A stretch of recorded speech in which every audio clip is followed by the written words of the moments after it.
একটা খরগোশ কচ্ছপের সাথে বনে দেখা হয়ে গেল। দেখা হয়ে গেলে খরগোশ হাসতে হাসতে অট্টহাসিতে হেসে পড়লো।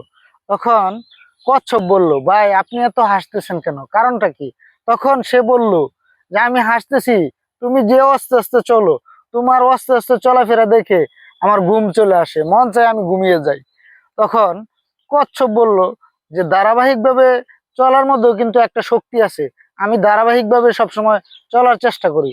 তখন কচ্ছপ আর খরগোশের মধ্যে একটা বাকবিতণ্ড হলো। তখন কচ্ছপ বলল যে দেখা যাক আপনার ধারাবাহিক চলার মধ্যে কেমন শক্তি আছে, সেটা আজকে দেখব।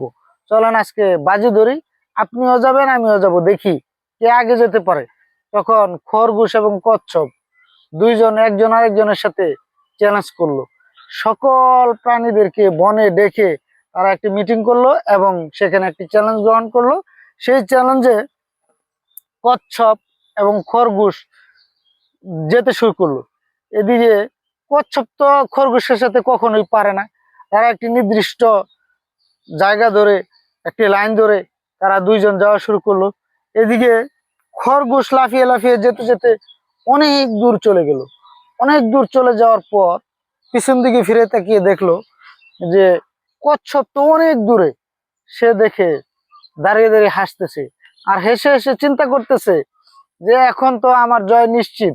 তাহলে আমি এত তাড়াতাড়ি আগে গিয়ে কি করবো, আমি একটু রেস্ট নিয়ে নিই, একটু বিশ্রাম করি, বিশ্রাম করে একটু ঘুমিয়ে নিই, ঘুমিয়ে তারপর উঠে এক লাফে দৌড়ে আমি কচ্ছপের আগে চলে যাব। তখন সে করলো কি, একটি গাছের নিচে রেস্ট নিতে শুরু করলো। গাছের নিচে সে রেস্ট নিয়ে ঘুমিয়ে গেল। ঘুমিয়ে গিয়ে হঠাৎ করে তার ঘুম ভাঙলো। অনেকক্ষণ ঘুমানোর পর ঘুম যখন ভাঙলো তখন দেখলো যে কচ্ছপ তো আগে চলে যাচ্ছে। সেটা দেখে সে প্রাণপণ চেষ্টা করে সে দৌড়াতে শুরু করলো। কিন্তু দুর্ভাগ্যক্রমে সেই কচ্ছপ আগে চলে গেল এবং খরগোশ পিছনে পড়ে গেল। খরগোশ কোনোভাবেই সে এগিয়ে যেতে পারলো না।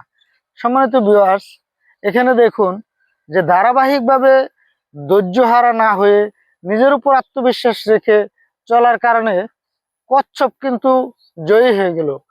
আর অবহেলা করার কারণে, ধারাবাহিকতা ধরে না রাখার কারণে এদিকে খরগোশ কিন্তু হেরে গেল। এই গল্প থেকে আমাদের শিক্ষা নেওয়ার অবশ্যই আছে। আজকের মতো ভিডিওটি এই পর্যন্তই। যদি ভালো লাগে অবশ্যই জানাবেন, পরবর্তীতে আরো সুন্দর সুন্দর ভিডিও দিব।